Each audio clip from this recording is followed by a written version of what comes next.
What happens when two seasoned business leaders get together? They talk shop, of course. Sit back and listen in as Scott Long and Vince Moiso share from their experience around current issues facing executives, entrepreneurs, and their leadership teams. The CEO Podcast starts now. Hey everybody, Vince Moiso here from the CEO Podcast, and I'm here with my partner in crime, as always, Scott DeLong. And today we're going to be talking about fear around public speaking. And you know, I think when you say the term public speaking, you think about speaking in front of hundreds and hundreds of people, maybe thousands of people. But you know, it can be as simple as getting in front of a camera, or it can be, you know, if you're in a sales presentation and you're talking to 2, 3, 4, 10 people. So, you know, your ability to speak in any of those given scenarios, right? The dynamics change, how you feel around it change. And I think there's a lot of people out there that have a lot of fear around any of those scenarios. And this was actually a recommendation from a listener, Jared Smith from Marazzi, who I've known for a number of years, and I actually saw him recently at a trade show, and I was really enamored by the suggestion of this topic. So, Jared, thank you very much. And this is a good one. I think we talked. Yeah, you mentioned earlier. Who's going to talk more, you or me? Well, we'll see. Right. I'll get my points in. Let's do it like that. So the whole thing about public speaking, let's just call it that, because you're in front of somebody else, whether there's 2 people or 2,000 people, I don't think it matters much. We've had previous podcasts about executive presence. Yeah. This is part of that, right? It absolutely is. So we're going to talk, we could probably break this down into 3 or 4 different sections, but I think today we're going to kind of talk about process and how to get mindset involved, because that's probably the one that freaks people out. Yeah. But here's my number 1 rule. If somebody offers you an opportunity to speak, take the gig. Absolutely. Take it. I don't care if you're afraid. Practice makes perfect. Well, right? And actually I have a very specific plan of practice for people that aren't very good at this or not used to it, and how to get them through those fears. And we'll walk through it. It's like a 9-step program, although it takes more than just 9 steps to get through. But take the gig. Why? Because when you get better at this public speaking, you're going to get more opportunities to be noticed and viewed, promoted. You're going to be, let's say you're talking to a fairly large group. Somebody in that 50 people is going to resonate with that person, and there might be a job offer there. That's what matters. Who knows? That's what matters. Who knows what's going to happen? Yeah. Just don't turn it down because you're afraid. That's the number one. Yeah, no doubt. And you know, the feedback that I get often around that fear is, most often anyways, is I think, you know, most people who've presented, or especially if you're in sales or in a position where you're going to present often, when you're talking about something you're very comfortable about talking about, it's fairly simple, right? Because you know it, you know the topic, you feel you're an expert or almost an expert around it, and it's very easy to talk about.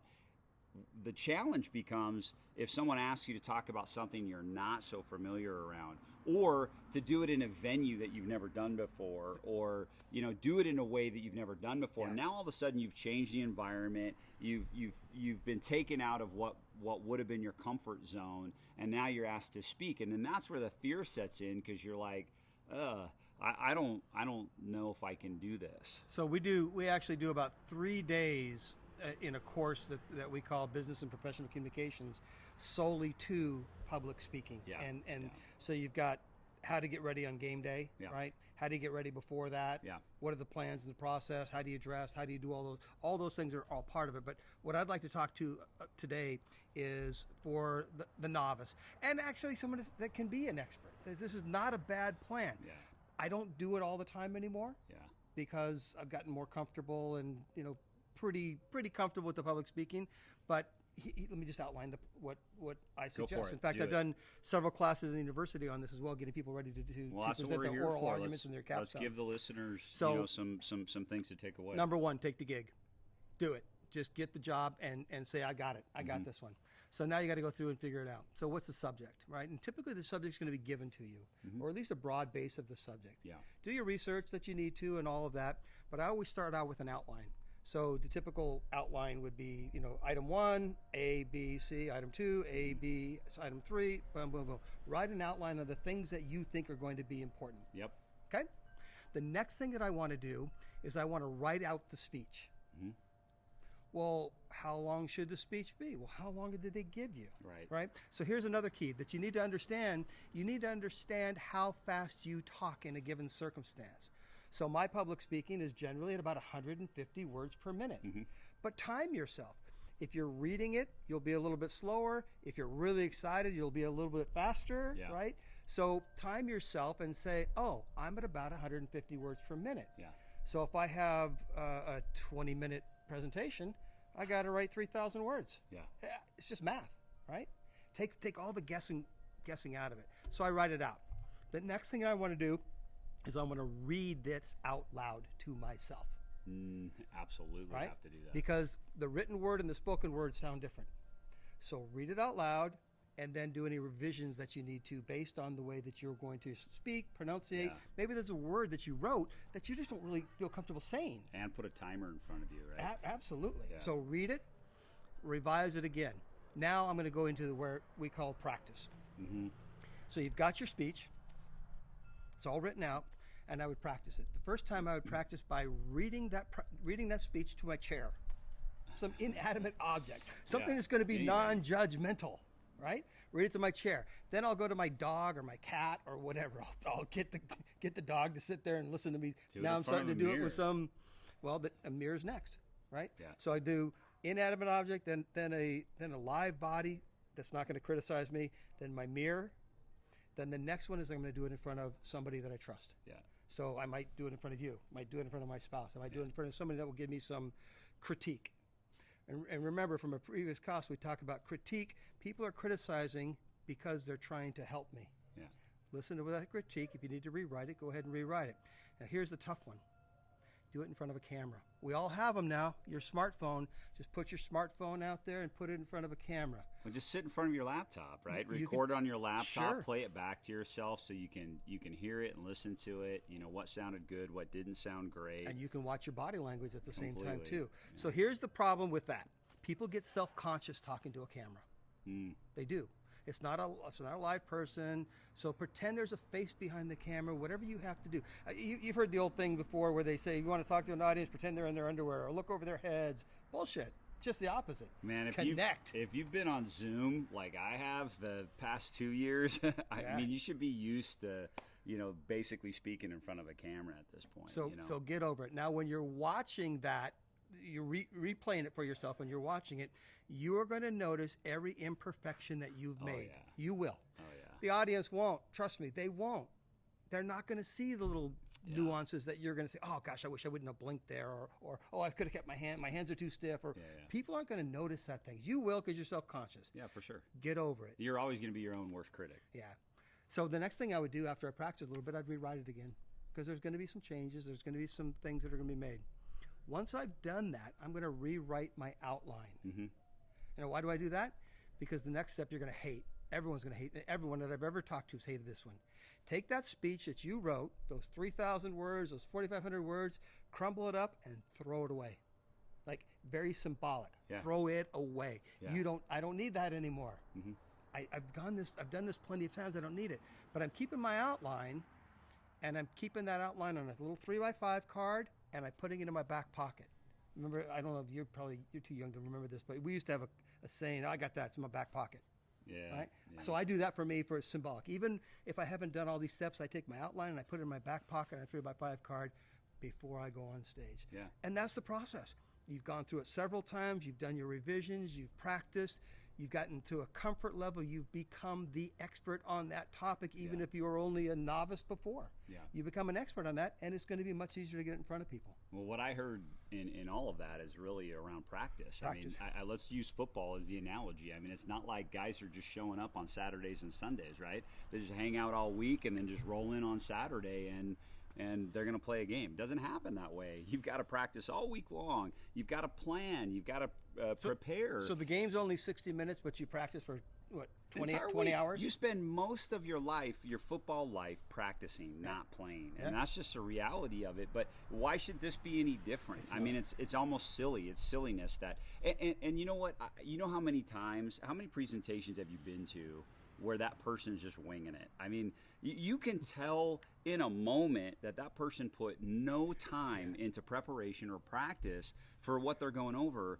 They didn't time themselves. Right. So the worst thing is they're just going on and on. Overtime or undertime. Yeah, I mean, it's terrible. I mean, these are all just super simple little things that you have to do. And I don't care if you're talking to 5 people. I do it for my Zoom calls. Mm-hmm. Like if I'm just doing a 30-minute or hour Zoom call, I have an agenda. I've prepared for it. I know what we're going to talk about and what result I'm expecting to get out of that meeting. And I go into that meeting very, very prepared, and I know what we're talking about. So I don't care what it is. If you're in front of 2, 3, 4 people, or if you're in front of 1,000 people, you can prepare in similar ways, right? Yeah.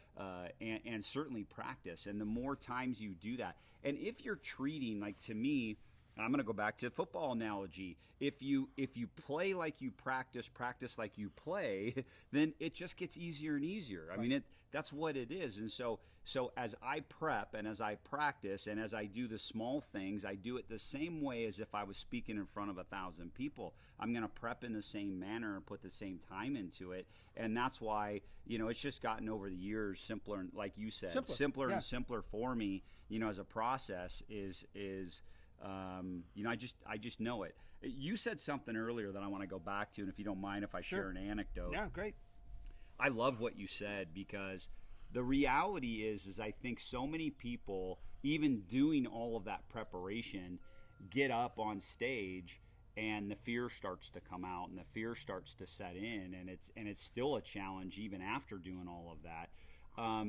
And a lot of it is around exactly what you said. So let's say I'm speaking in front of 50 people. In my head, I'm having this conversation with myself, and the fear sets in because I'm trying to please 50 people. Right. I was at, I'm wearing my. Have you ever pleased 50 people? No.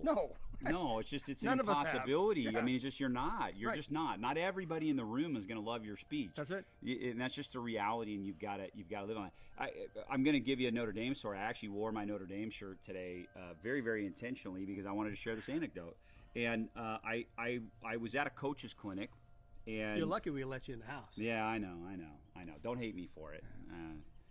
So I'm at a coach's clinic at the University of Notre Dame, and Mark Trestman at the time was the head coach for the Chicago Bears. And he was speaking to a lot of other high school football coaches for the clinic. And he was talking about this specific book, and he was talking about the obligation of a coach is to teach young men to become men, right? And he wasn't talking about X and O's. All the other coaches were presented on the X's and O's. They were very tactical, and he was very esoteric. Mm-hmm. And I was like, he was talking about this book called by Joe Ehrman, Inside Out Coaching. I'm sorry, I should. No. It's an incredible book, and I recommend it for anybody. What amazed me is he came down. I'm talking to him afterward, and I said, wow, man, like you literally did the exact opposite that any of these other coaches are doing. Everyone's tactical. Everyone's talking about the X's and O's. I go, do you think you reached any of these guys? He goes, I don't care. There's 500 guys there. He goes, I don't care. I was just looking for one. Because I just want to reach one guy. I'm here to reach one guy. If I can reach one guy, I did my job. That moment was such a defining moment for me in speaking, because I stopped trying to think about, wow, I got to make this right for everybody. And I started thinking about, I just got to make it right for one person, because if I'm reaching through to one person, I've done my job.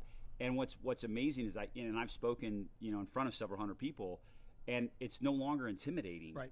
Because I know I'm walking up and I'm honing in on one person. You find your person. I find my person. Don't pretend they're in their underwear. Yeah. Don't look over everyone's head to get comfortable. Yeah. Find your person. Yeah. They are going to show you they are your people. With the look on their face, go ahead and talk to that person. Yeah. Then it's a conversation like we're having right now. Right. It's like, dude, it gets really simple. And let's just riff. It's funny when you think about it, when you're sitting on a couch next to somebody and a topic comes up, and it may not be a topic you're an expert of. How easy is it for you to talk about that? Yeah. and discuss it. It is, and it can be equally easy for you in front of a camera or in front of customers at any level. Yeah, that's great. That's really good advice. So there's a few other things that you can do prior to giving your speech, because you're right. So it's just like before a game, your nerves, right? The pit of the stomach kind of thing. Yeah. So before a speech, the first thing that I'm going to do is I'm going to be in the room before anybody else. Yeah. I'm going to be there and own that room, and I'm not going to leave. I am going to own that room. Yeah. It's going to be mine. I'm going to practice to make sure that I can project my voice to the back of the room, whether I'm using a speaker or not. Yeah. Right? To make sure the person in the back can hear me. I'm going to look to see where I can move from here to here without getting out of line of sight of everybody. I'm going to practice that when I get there. Then I'm going to take a few minutes afterwards, and you're going to go off stage, right, and do whatever you're going to do. But there's some preparation tools that you can do, and there's a couple different ones. One that you can do something really physical. I know a guy that pumps his fist and he goes, yeah, gets himself all Tony Robbins stuff, right? Yeah. So that's his way of releasing that energy. There's other people that'll do breathing techniques, deep breath.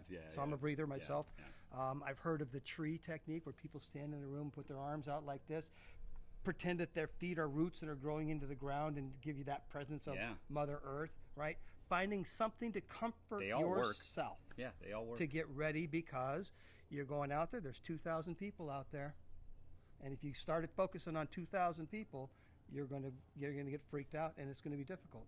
So prepare yourself before. No question about it. I mean, and oh, by the way, don't you think you ought to check if the microphone's working? And, don't you think the equipment, if you've got a PowerPoint presentation that you're putting up on the screen, don't you think that should work, right? Like, you got to get there, and you got to get the lay of the land. You can't just blame the AV guy. No, you can't. No, it's you. If you're showing up at the last minute and trying to figure this stuff out, then you haven't prepared. I mean, that's part of the preparation. That's right. I could not agree more. Again, I'm going to go back to the football analogy. When I played football and we went away, right? What if you didn't have helmets? No, I ran the whole field. Like, I checked the whole field out. I'm looking at everything. I'm looking at the stands. I'm looking at, hey, this is the field I'm going to play on right now. I better get a look at it. So we did that in baseball as well. I'd go. I like to bunt a lot. So I would go to home plate, and I would roll a ball down third base line and see how it would go. Watch its trajectory. 100%. Is it falling to the left to go right? Is it going towards the pitcher? So I would see what would happen. I love that. Tall grass, short grass. Football's the same thing, right? You're playing a fast team. They let the grass grow tall, so you need to know that. Turf. I mean, right. and if you think the turf is the same everywhere you go, it just isn't, no, right? It's not. And but that's the point. Is like, you're going to be in small rooms, you're going to be in big rooms, you're going to be in front of a camera, you're going to, there's so many different scenarios, and you just have to really prepare yourself. Preparation is really everything. I think preparation and practice. I mean, those were my two big things that I was going to talk about today, and I think you outlined it perfectly. I think the more prepared you are, the easier it is to just run through it's just like in the game. Mm-hmm. You just played 60 minutes of football. Yeah. It was just fun. Yeah. Because of all the preparation and practice that you put in. Yeah. Giving a speech is no different. It's no different. I mean, there are people that can get up and wing it. I get that too. Oh, here's another piece of advice that I'd like to give. If you're going to speak to any sort of an audience at all, have somebody else introduce you. This happened to me this morning. I went on to and I'll talk a little bit about how to process that as well. But I went on to a webinar this morning because it was a really interesting topic that I wanted to get into and learn a little bit more. And it was and the first thing the lady said is that, hey, I'm going to go through things fast and be ready. Boom, boom, boom, right? And then she spent 23 minutes talking about herself, building her own credibility before I hit click and hung up. Right? Hey, beautiful woman. She had a great story and all that. I wasn't there for that. I was there for the meat of the subject. So if you can get somebody else to introduce you, it is much more credible for you to say something nice about me than it is for me to say something nice about me. Well, and can I say something about that too? Is you should have a short bio, and I mean a short bio prepared. Let someone else, I agree with Scott, let someone else introduce, and it should be short. People aren't there to hear your story. They're there to hear about the subject matter. The story about the subject, not the story about your awesomeness. Like whatever that content is what everybody's there for. And I think so many speakers get stuck on I'm going to spend 10, 15 minutes. I'm going to talk about my background, establish. Look, if you're speaking, you're already established. I mean, people have already recognized you for your ability on this topic to come in. Well, and if they're present in on the it. seats, they've recognized your value, Yeah. right? Just because you're speaking doesn't mean crap. But if there's people there to watch you, then they've already got that. Right, or the organization that's having you speak. I mean, there's different scenarios, right? So the organization, picked you, selected you to come speak on a certain topic. Let them talk about you, though, instead of you talking about you. And for a small amount of time, Right. right? Don't take that time about you. And this may sound a little bit arrogant of me when I'm going to say this, but the other thing that I'm going to do is I have a short bio on me, but I also have bullet points on that bio. So I give both to the person that's going to introduce me. They may not know me well enough to know all the things, so I'll give them that short bio, but I will ask them not to read it. If you're reading my bio, you are not giving me any credibility at all. I don't even do that. My gosh. Let me just tell you something. This is what I've gotten to is I say, hey, here's a couple things about me, and I'm not going to spend any more time on it. If you want to learn about me, I have this page. I can go. I say you can look me up on LinkedIn. You can Google me, or you can go on my website. I go. You'll get all the information that you want, more than you'd ever want, and that's enough, right? So like if you're that interested, which might be one person or zero people in the entire room, then they're going to find out what they want. I'm not going to waste your time on it. When I'm there to talk about 23 minutes something. of what was planned for a 40-minute webinar. Can't believe it. It just pissed me off. Can't believe it. And I believe she has some great content. I do, but I didn't care anymore. Yeah. I hung up. Yeah, at that point, I've been in those before. I feel you. I've been in those before, and you just get to a point where you're like, wow, I have, like, you get 20 minutes along, and you're like, yeah, I'm out. Yeah. Because I don't even know where it's going at this point. Right. Yeah, I was really disappointed. In fact, so disappointed that I gave critique to a stranger. So I put on their little chat thing, right? Chat was closed, but you could it wasn't open to everybody. Right. So I just gave some advice on that. I said, I have to hang up, and here's why. Yeah.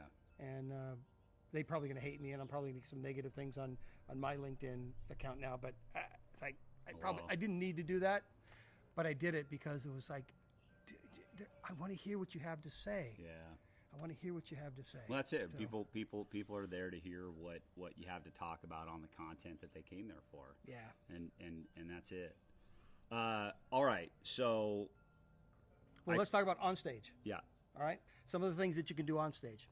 So the first thing that I always recommend to people is you may or may not know who's going to be in the audience exactly, but you have an idea based on the organization. What is the style of dress they're used to, right? Is it going to be business casual? Is it going to be casual? Is it going to be business attire? Is it going whatever it's going to be? Oh, you mean you should know your audience? You might want to know that a little bit, right? Okay. And if you are hesitant, take your best guess and dress 10% better than what you think they're going to dress. That's a good call. Just 10% better. If you went 100% better, so instant, if you're wearing your Notre Dame shirt and I'm in a tuxedo, it's not going to play. We didn't do that right. But 10% difference, so. Well, if I had a USC shirt, it might be 25% better than Notre. But anyway, that's a different story. At least we're hoping it's going to be. Well, I intentionally did not tell you ahead of time that this was the T-shirt I was wearing because I did not want to sit next to you if you were in an SC T-shirt. So we're good. Yeah. So be prepared with the style. But of that's clothes presence, right? That's all part of presence. Isn't that what you're talking about before in our previous podcast? And there's some other things as well. I will never. I shouldn't say never because never doesn't always happen. I get rid of podiums. I don't want a podium I don't like there. podiums. Yeah. So the podium does. I'm not going to stand in front of a podium. Does a few things. Yeah. It allows me to put my speech there, and then I'll start reading it, which I just told you, don't read your speech, right? Yeah. And then the other thing that people do with podiums, especially if you're a little bit nervous, you get the white knuckles on the edges, and everybody can see the white knuckles when you're grabbing the podium and you're not going to let go. So when I give advice to people to say, hey, get rid of the podium, they get scared. Like, oh my gosh, I got to hide behind something. No. You want to connect to the audience? Eliminate as many barriers as you can. There's already going to be 10, 20, 30, 40, 50 feet between you. Why do you need a wall too? In fact, you don't. So when you don't have a podium, that gives you the freedom to move around a little bit. Move around a little bit. Move your hands a little bit. Yeah. There's a guy that taught me a great technique, and he said, have something in your, so don't have keys in your pocket that'll jingle and all that kind of stuff. All those things are true too. But he said, have something in your hand, a pen. He goes, I use a pen. And then once in a while, I just change the pen from this hand to that hand. Not constantly, not like this, right? But it gives me something to do with my hands. It makes me conscious of where my hands are going to be. And I take that and I just shift it over to this hand over here, and I keep talking and I'm doing this kind of stuff. It frees up the worry about what should I do with my hands. So that's a pretty cool technique you can use. And there's another one that I know some people that go from this side of the stage all the way to that side of the stage. I say just a fairly small figure eight's good enough. Mm-hmm. I gave that advice to a student, grad student, who was going to make his verbal capstone, and he did this little tiny figure eight, just constantly walking back and forth. Oh my gosh, I blew that one. Yeah, that doesn't, right? doesn't work. So some comfortable moves. And if you just walked over here, turned, came over here, moved a little bit, and move around a little bit, show that you're an animate, not an inanimate object. Well, the intent of that is to engage the audience, the whole audience. Yeah. And if you're just standing in front of a podium, you're not engaging the whole audience. As you move to one side or the other side, you're getting close to the one side or the other of the audience, and you're engaging in a better way. So I do that. That's just automatic. Eye contact is super important. Again, it's like, to me, anyone can write a speech and anyone can read a speech, right? And so if you're just standing there reading, then you didn't really prep. You really didn't spend time. And I get it. Some people prefer to have notes in front of them, and you're going to look down every once in a while for reference. That's okay. But if you're really going to engage the audience, then you should be out here. So that's why I think the outline makes sense, because all I need is a subject matter, and it'll remind me of the things, right? Yeah, the point of reference. If you had your whole speech written there and you highlighted some things, you're going to get lost in that, and you'll probably end up start reading or staring down too long. Yeah. So that's why I like the outline piece on that. Yeah. I just thought of something else on the 10%. Dress 10% better than the other people. Yeah. One thing that it gives you, there's a guy I watched that was just brilliant at this. He overdressed. He ended up taking his coat off, throwing it off to the chair. It was like a cool move. Yeah. It looked like a Fred Astaire kind of move to me. I watched a guy do the same thing, and then he rolled up the sleeves. Yeah. Really, it was a good. And it just looked like, hey, it's just us guys, right? Have water. Take a second, grab a sip of water. All that stuff is okay, right? It's just a physical movement. It's engagement. It's not. It breaks it up. All those things are good. Yeah, and one of the things that people get afraid about all the time is, what if there's a heckler out there, right? A know-it-all or a heckler. That doesn't happen that much in a business setting. Yeah.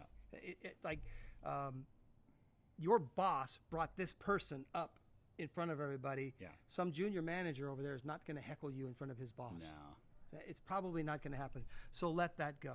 But if somebody asks a really good question, and you may or may not have the answer to it, if they ask a good question, go ahead and answer it. And if you don't have the answer to it, say, that's a great question. Let me get back to you. Let's touch base afterwards. Let me get your contact number, and I want to get back to you on that. And then get back to them. Wait. This is crazy. You mean it's okay to say I don't know?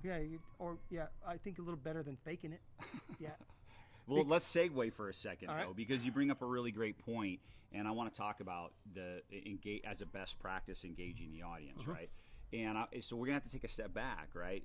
And what I mean by that is, you need to set the agenda ahead of time. So again, I don't care if you're on stage in front of 1,000 people, or if you're in a room full of 20 people. You've got to set the stage. You've got to set the agenda. What I mean is this specifically. And I'll use this as an example as, hey, listen, today, guys, I've got a lot of stuff to cover, and I only have 1 hour to cover it, right? And it's content that normally I would take, 2-3 90-minute meetings to cover with a group. We kind of did that here. And I've got to cover it in a single hour. So here's the agenda. I'm going to take a couple breaks as I move through the content. At those points, you can ask questions. And I don't want to wait until the end, because you might have a question that's really important to that specific part of the content that I'm talking about. So I'll cue you guys when it's okay to ask questions. Beyond that, let's just get through the first part 1, part 2, and then part 3. And I'll leave room for 1 or 2 questions, because that's about all we have time with. If you have more questions, great. I'm going to stick around afterward, and I'll be here available for you. So literally that took 1 minute, Yep. and I set the agenda. Everybody's clear on what the rules of engagement are, right? And at that point, I'm ready to go. Another best practice is the icebreaker, right? So depending, again, know your audience. This is really important, right? Sometimes icebreakers are not necessary. So I'm not telling you as a best practice. Sometimes I say them some that are inappropriate. So, Yeah. you know, but I'm trying not to. But the point is icebreakers can be good, and they should be appropriate. Yeah, right? they should be. So I think the important thing is know your audience, and if it's a cold audience, right? They're coming in, they don't know you. You don't maybe have the backing of somebody. So you might have to set a tone to get people involved and engaged right out of the gate. And there's a lot. Look it up. You can do a search for appropriate icebreakers. I have a couple that I utilize. They don't always have to be jokes. People say, No, hey, lead with a joke. Doesn't yeah, have to lead. You don't have to lead with a joke. No, it does not have to be but a an joke. icebreaker. Yeah, just something that breaks the mood open and gets people ready to listen, right? The other thing too is, I think, as a best practice can be, is set the stage for listening. So if I'm in a tight room, right? So let's say I'm with 10 to 20 people. Okay. I'm going to say, hey guys, I'm going to ask you to turn your phones off, put them away, whatever is necessary. I'm going to ask you to close your laptops, right? Whatever's necessary, unless you're taking notes. If you're taking notes on your laptop, great. If you're taking notes on your phone, okay. But I'm just going to ask respectfully, let's turn that off. Let's try and keep disruptions at a minimum, because I've only got an hour here. So again, it's just setting a rule of engagement out of respect. Not, I'm not forcing anybody to do anything, but I want to get people's attention, and I want to make sure they're listening. Well, you've taught. Sure. Now we've both taught. And so, if I'm teaching, which is still a public speaking opportunity, I'm really setting those rules of engagement, because it's like, hey, my job here is to teach you something, and I want you to walk away with something very valuable. In order to do that, I need your attention for the next hour.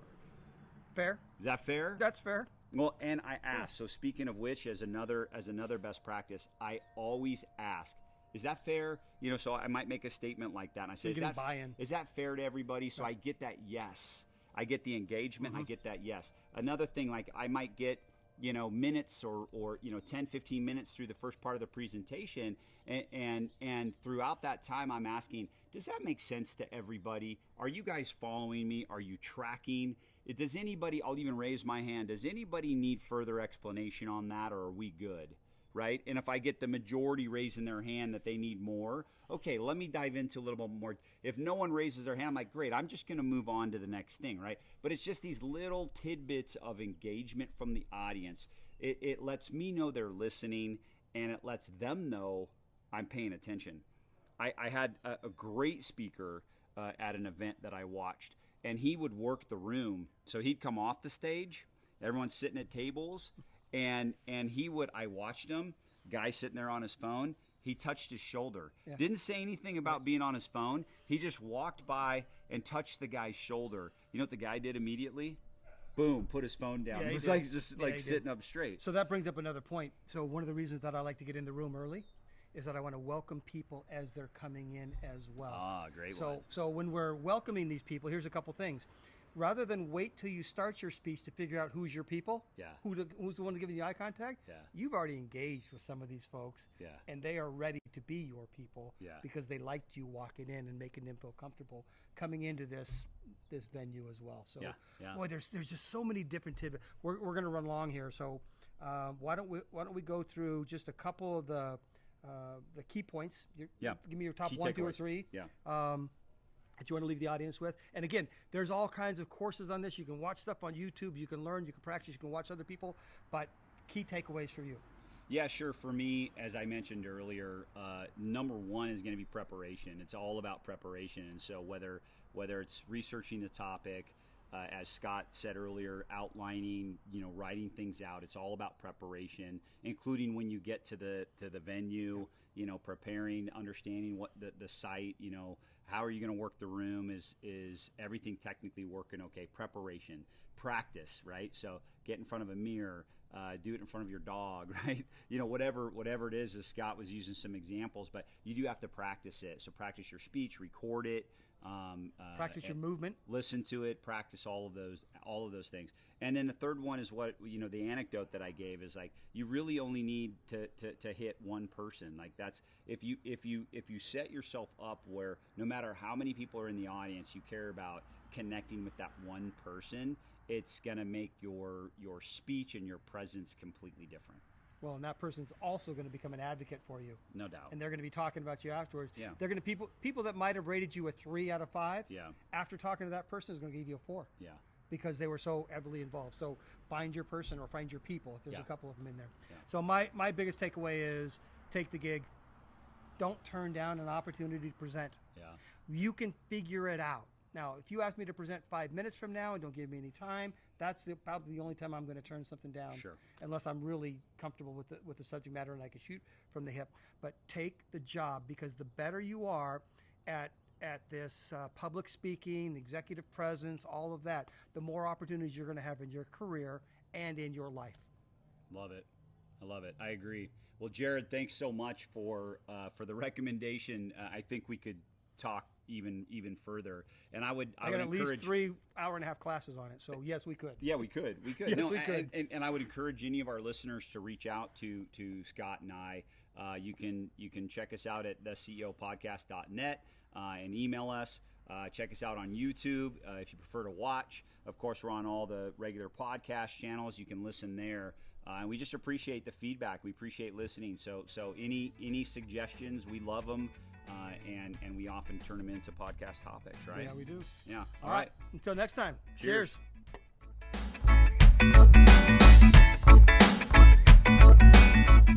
Thank you for joining us for the CEO Podcast. Please visit us at theceopodcast.net, where you can learn more about our co-hosts and listen to past episodes. If you would like to have a discussion and dive deeper into any topic, there is also an option to contact Scott or Vince to schedule some time with them. Thanks for listening.